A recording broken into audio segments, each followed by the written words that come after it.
Perhaps you have sat in a meeting where a colleague kept interrupting, twisting your words, or smiling with sarcasm before you had the chance to explain. It feels as though you are forced into a corner, compelled to prove your worth.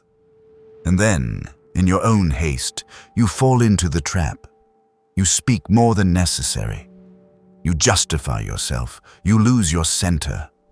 Afterward, when the meeting ends, you leave the room with regret, asking yourself, "Did I let them pull me into their game?" That moment reveals a truth. Most people lose their ground, not because of a lack of knowledge or ability, but because of a lack of discipline in emotion and response. Stoicism calls this the loss of the self, the instant you allow the outside world to dictate how you behave. True strength does not come from loud displays, nor from overwhelming others with arguments. It comes from inner stillness, from the ability to remain steady when the world around you is in turmoil. And there are 6 principles that will help you train that strength. Rule 1. Master your emotions. In every circumstance of life, whether in work, family, or social relationships, human beings are constantly tested by emotion. A single criticism, a delay, or even an unfriendly glance can ignite in us powerful and sudden reactions. Many believe that the instant display of emotion proves authenticity and individuality. But in truth, most impulsive reactions leave us weakened and exposed.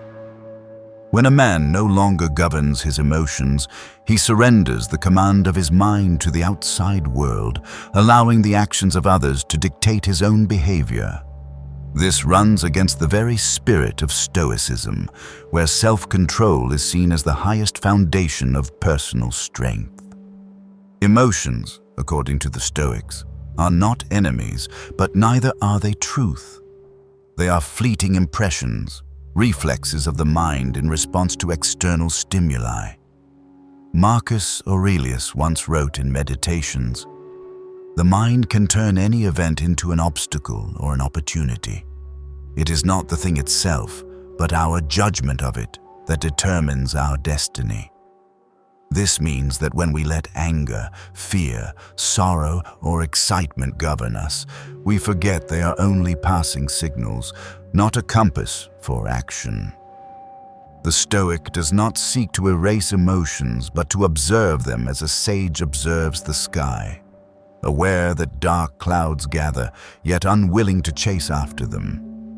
In practice, when a person acts entirely from emotion, he becomes predictable and easily manipulated. Imagine an opponent in debate who knows that a slight insult or sneer will provoke your fury and cause you to lose composure. In that moment, you no longer control the situation. You have become a puppet whose strings are pulled by emotion. This is why impulsive reaction is always seen as weakness, not strength. You may raise your voice, you may display your rage, but the only thing you prove is how easily your mind can be swayed. The Stoic, by contrast, chooses calm. He does not deny that emotions arise, but he cultivates the space between the external trigger and the inner response. That space is the refuge of freedom. When harsh words are spoken, you may feel discomfort rising, but you need not answer immediately. When injustice appears, you may feel indignation, but you need not rush to unleash it. In that silence, you choose to respond with reason instead of instinct. This is the line that separates the untrained from the disciplined. Mastery of emotion does not mean coldness or apathy. It does not turn you into a machine without soul. On the contrary, it grants you the power to choose the right moment and manner of expressing your emotions with meaning and restraint. A man who holds back his anger may speak later with greater force, and his words will weigh more than shouts in a fit of rage. A man who remains composed in the face of mockery may let silence reveal the emptiness of his attacker. And a man who conquers fear may walk further on the difficult path. while others have already turned back. Stoic philosophy reminds us that the true enemy is not the one who insults you, but your blind reaction to the insult. Seneca once said, "No one is offended without his own consent." This may sound paradoxical, yet upon reflection it proves true. An insult only has power if we choose to believe it matters. If we treat it as passing wind, it cannot shake the mind. Thus, training ourselves to observe emotions instead of serving them is the only road to inner freedom. In modern society, where social media encourages instant reaction, this skill has never been more necessary. A negative comment can rob a person of sleep. A single post can provoke waves of outrage.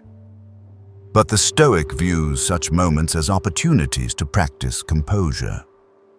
He is not indifferent, but he knows that giving strangers online the power to control his emotions is a form of slavery. Instead of reacting on impulse, he watches, weighs, and chooses either silence or a measured response at the right time and place. Emotional stillness also grants an advantage in relationships and in work. In negotiations, the hot-tempered man exposes his weakness, while the calm man sets the pace and frame. In personal bonds, the one who erupts in anger leaves wounds that are hard to mend, while the one who restrains and speaks wisely builds lasting respect. The Stoic is not without feeling, but he knows emotions are tools to be used, not masters to be obeyed. Ultimately, mastering emotions is the first step toward mastering the self. A man who cannot control his emotions cannot control his actions, cannot make wise decisions, and cannot lead others. But when a man stands steady in the storm, he becomes a pillar for those around him. Such strength requires no noise to prove itself. It is visible in stability and endurance. Rule 2. Use silence as a weapon. In the modern world, where everyone competes to speak, where noise, opinions, and clamor have become a false measure of worth, silence is often mistaken for weakness or ignorance. Yet to Stoic thought, silence never means emptiness. On the contrary, silence is a discipline of the mind, a tool for maintaining initiative, and a strategy for revealing inner strength. The Stoic knows that words lose value when they are excessive, and only in deliberate silence can speech regain its true weight.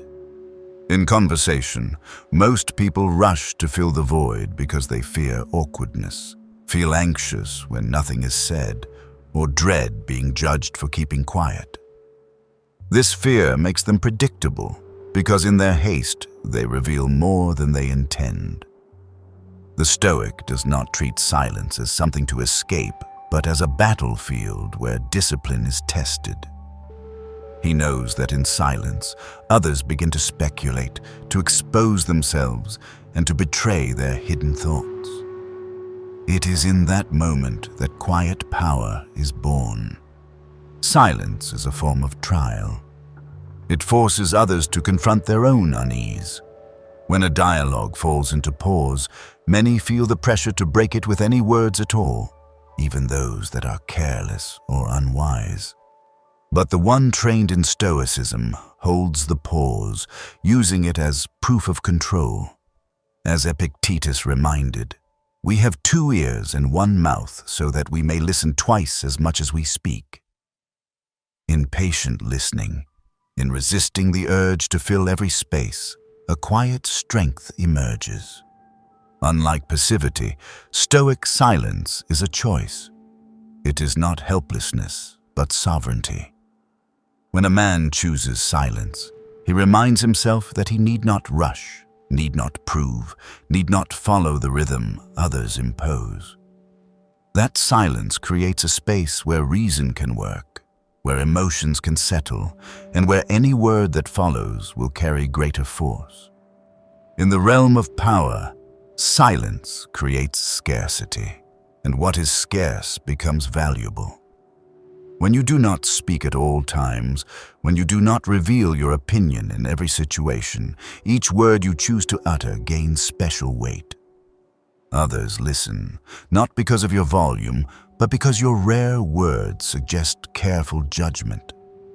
This is why silence is often compared to a sword sheathed, a hidden power waiting for the moment to strike deeply. Silence also sharpens observation. When you are not consumed by preparing your reply, you can listen more fully, see more clearly, and notice subtle signals others miss. It may be hesitation in the voice, contradiction in the reasoning, or insecurity in a gesture. Such details reveal themselves only when silence leads. The Stoic understands that patient observation often reveals more than 1,000 questions. And from silence, deep understanding takes form. Purposeful silence is also a trial of the self. It trains the endurance of discomfort, the restraint of craving attention, the focus to remain steady while the world is restless. Rather than treating silence as lack, the Stoic treats it as a wall of protection, guarding against needless agitation. In stillness, the mind is given space to order, to sift, and to heal. Silence becomes not only a tool in communication, but also a remedy for inner disorder. There is a truth few notice. When you always speak, people begin to devalue your presence. But when you know how to keep silent, you create distance, and within that distance, others begin to wonder.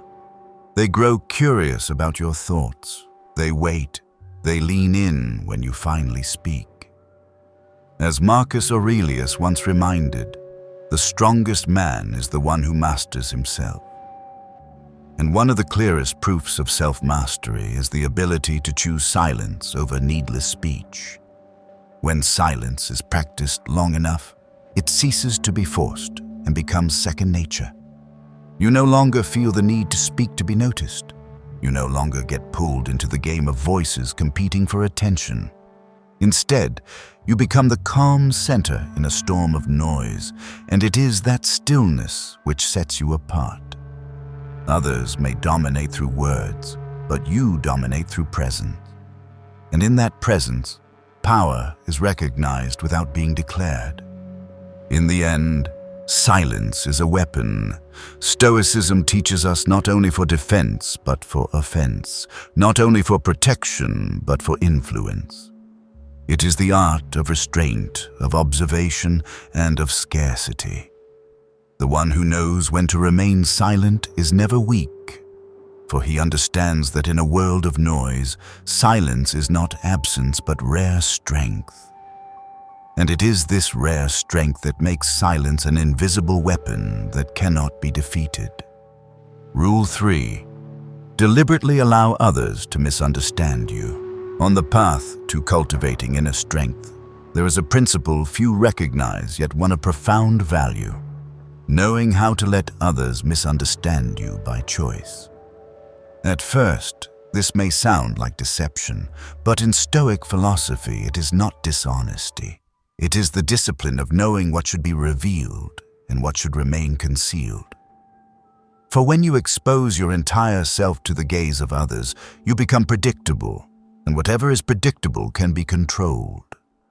The Stoic understands that elusiveness itself is a kind of power, and purposeful ambiguity can serve as armor against the designs of others. People often live like open books, ready to expose every thought, every feeling, every motive in their words and gestures. Such transparency may feel like honesty, but it also means others can easily grasp both our strengths and our weaknesses. When someone can anticipate your actions and reactions, they can adjust their strategy to exploit or neutralize you. This is why a person who knows how to hold something back, who lets others see only an incomplete picture, always has the advantage of initiative. Allowing others to misunderstand is not a meaningless game of intellect. It is a way to preserve the distance necessary to protect your self-command. In conversation, if you are not eager to correct every misunderstanding. Rule 4. Know when to be absent so your presence has value. In a world that constantly urges people to appear, to speak, to be everywhere, deliberate absence becomes a rare form of strength. People often assume that the more they appear, the greater their worth. That attending every conversation, being present at every event, and accepting every invitation proves their importance. But in truth, constant presence makes us predictable, replaceable, and slowly strips away our weight. The Stoic understands this law and takes the opposite path. He turns scarcity into power so that his presence carries meaning instead of becoming routine. Absence guided by reason is not retreat out of fear, nor is it irresponsible withdrawal. It is a disciplined choice. By not being everywhere, you turn your appearance into an event rather than an expectation.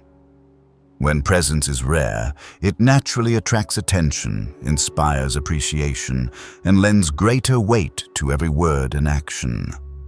This follows a familiar principle of scarcity. What is seldom encountered is valued more, not because its essence has changed, but because human perception has rendered it precious. In Stoic philosophy, knowing when to withdraw is also a way to guard one's energy and focus from being wasted on trivial matters. Epictetus once reminded, "If you want to improve, be content to be thought foolish and stupid." This does not only encourage humility, but also implies that you need not be part of every discussion to prove your worth. Absence from the unimportant is presence in what truly matters. The Stoic knows that time and energy are finite resources, and how we allocate them defines the quality of our lives. Furthermore, absence is a way to establish boundaries. When you are always available, others assume your time is theirs to take at will, but when you choose absence, you send a quiet message. My presence is not granted without condition, it is bound to value and choice. From this, others are forced to respect limits, to think carefully before seeking you out, and to treasure your presence when it truly happens. This is not arrogance, but the protection of inner worth, a form of preserving dignity and self-command. Deliberate absence also shapes how others remember you. If you appear too often, familiarity makes your image fade. By contrast, when you hold back, memory of you sharpens, for every appearance leaves a distinct mark. This is why Stoic philosophers and leaders rarely allowed themselves to drift aimlessly in crowds, but chose to appear when needed and withdraw when enough had been said. They understood that value does not lie in frequency, but in the depth of each presence. Scarcity also creates anticipation. When you are not always present, others begin to wonder when you will appear. They begin to wait. They begin to value it. While constant presence becomes taken for granted, absence makes each encounter more memorable.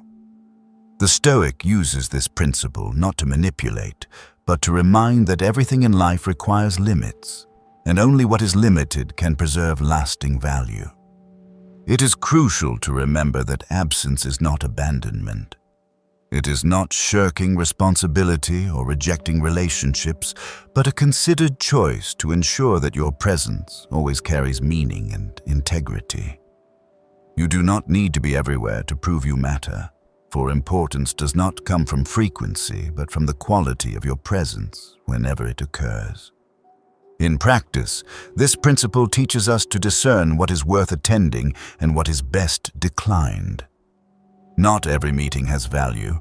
Not every conversation deserves our time and focus. The Stoic learns to choose, and in that choice becomes magnetic, for his presence is never accidental, it always carries a message. In the end, knowing when to be absent is not a weakness, but a discipline and a wisdom. It protects energy, defines boundaries, heightens the value of presence, and reminds the world that your appearance is not to be assumed. In a society where people clamor to be seen, the one who dares to choose timely absence leaves the deepest impression.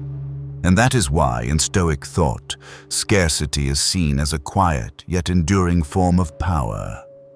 Rule 5. Lead through reflection.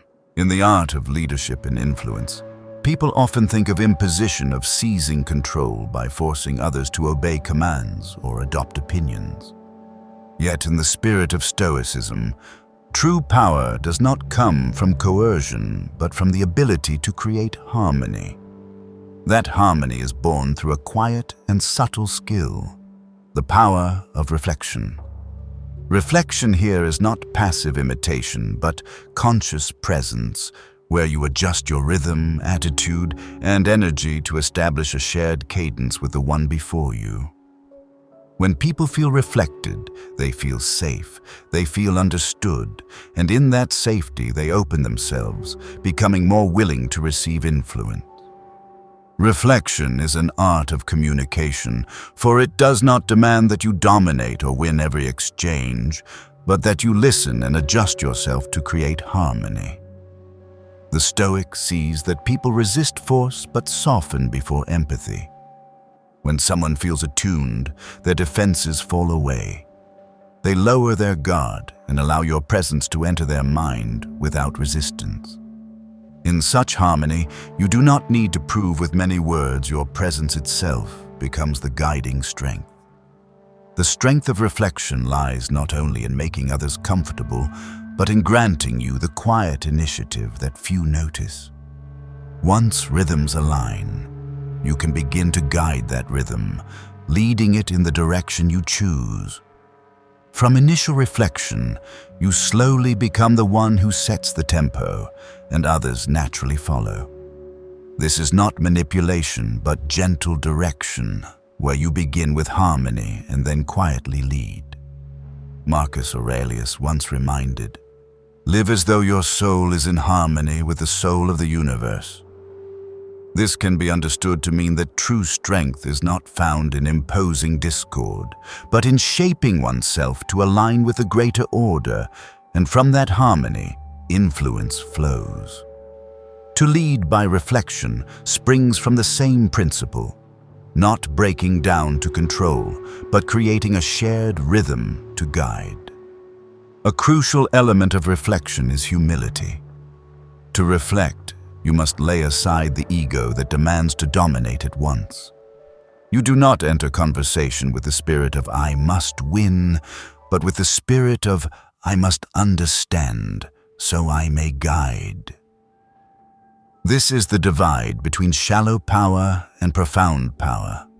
Shallow power comes from suppression, but profound power arises from empathy. The Stoic chooses the latter, for it endures, for it builds connection instead of resistance. Reflection is also a way to dissolve conflict. When someone is consumed by anger, meeting anger with anger only fuels the blaze. But if at first you reflect their intensity to acknowledge their feeling, and then gradually lower the rhythm, you create a calm space into which they can step.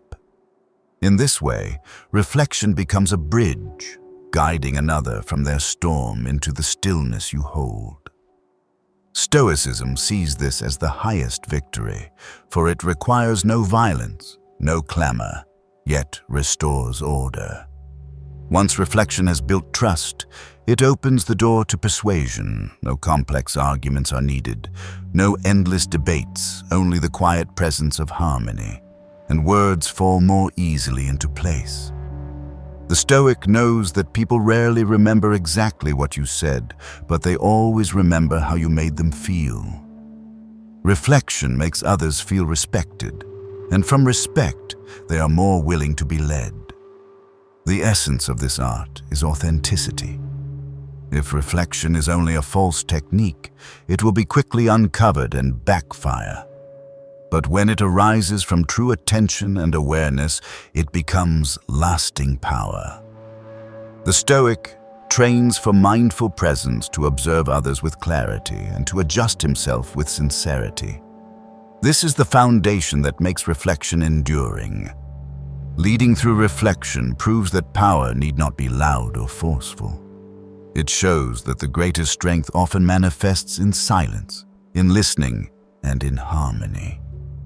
When you reflect, you not only understand others, but also open the way to guide them naturally. And in the Stoic spirit, this is the highest form of leadership. Not forcing, not grasping, but standing steady, present and attuned, leading through peace and certainty. Rule 6. Know when to walk away. One of the most subtle expressions of inner strength is the ability to walk away at the right moment. In life, people are often held back by fear of loss, by the habit of clinging to what is familiar, even when it no longer holds value. Such attachment is often disguised under noble names like loyalty, patience, or endurance. But in truth, it is only the fear of being left behind, the fear of facing emptiness, the fear of losing one's place. The Stoic understands that walking away, when done with reason and principle, is not failure, but proof of strength and freedom. In every conversation, relationship, or circumstance, there are natural limits.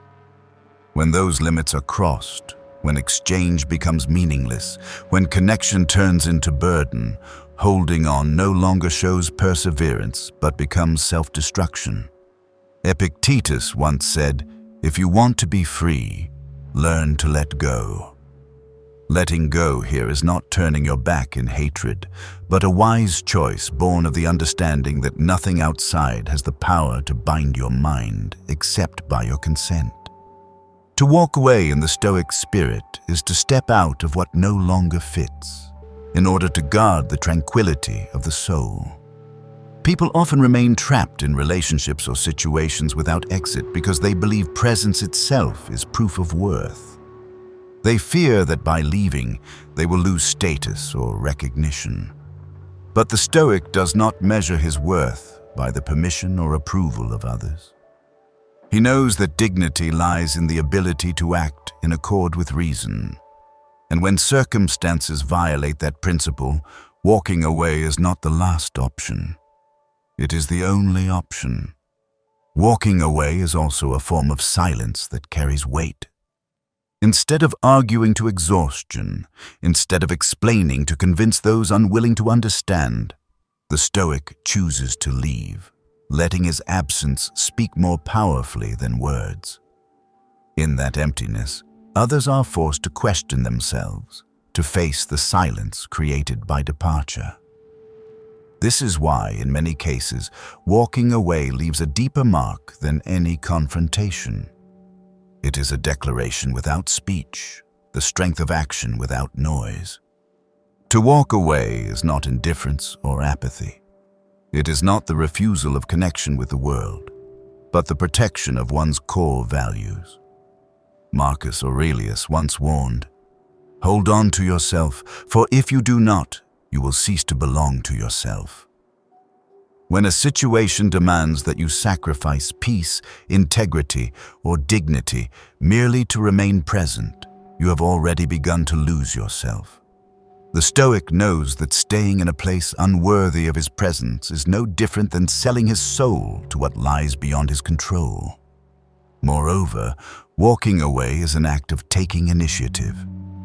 When you know when to stop, you free yourself from the passivity of being forced. You need not wait until everything collapses. You act before the damage becomes irreparable. This shows the discipline of reason, not clinging out of emotion, not blinded by habit, but deciding by principle. Through this initiative, walking away no longer bears the mark of defeat, but becomes an act of freedom and power. The Stoic also sees walking away as protection for the future. For every moment we cling to what has lost its value, we waste time and energy that could build life elsewhere. To walk away at the right moment not only frees the present, but clears space for what is new and worthy to appear. It is like cutting away a dead branch so the tree may grow stronger. In Stoic thought, walking away is thus an act of courage and wisdom, for it places growth and long-term peace above short-term comfort. Knowing when to walk away is a sign of maturity and inner strength. It shows that you are not bound by fear of loss, not ruled by the hunger for approval, and not willing to extend your presence in what is meaningless. The Stoic walks away not out of weakness, but from the understanding that to cling can be surrender, while letting go at the right time is the truest victory. In a world where most cling, the one who knows how to walk away is free, and that freedom is the strongest power of all. Under noble names like loyalty, patience, or endurance. But in truth, it is only the fear of being left behind, the fear of facing emptiness, the fear of losing one's place. The Stoic understands that walking away, when done with reason and principle, is not failure, but proof of strength and freedom. In every conversation, relationship, or circumstance, there are natural limits. When those limits are crossed, when exchange becomes meaningless, when connection turns into burden, holding on no longer shows perseverance but becomes self-destruction. Epictetus once said, "If you want to be free, learn to let go." Letting go here is not turning your back in hatred, but a wise choice born of the understanding that nothing outside has the power to bind your mind except by your consent. To walk away in the Stoic spirit is to step out of what no longer fits, in order to guard the tranquility of the soul. Reflecting on these 6 principles, I realize that true strength never lies in noise or in striving to prove oneself to others. It is found in self-mastery, in the ability to govern emotions, to choose silence at the right time, to remain unpredictable, to limit one's presence, to reflect in order to create harmony, and to walk away with courage when necessary. These principles are not tools to manipulate or to defeat others, but disciplines that allow us to stand firm in a world of constant turbulence. Each day, I learn that when I lessen my need to react, when I stop seeking recognition, I feel lighter and more steadfast. It is this stillness that gives me a sense of freedom that nothing external can take away. If you find value in these reflections, remember to like, subscribe, and turn on notifications so you won't miss the content to come. And always remember, the greatest strength is not in conquering others, but in conquering yourself in every moment of life. I will see you again in the next video. But the protection of one's core values. Marcus Aurelius once warned, "Hold on to yourself, for if you do not, you will cease to belong to yourself in every moment of belong to yourself." When a situation demands that you sacrifice peace, integrity, or dignity merely to remain present, you have already begun to lose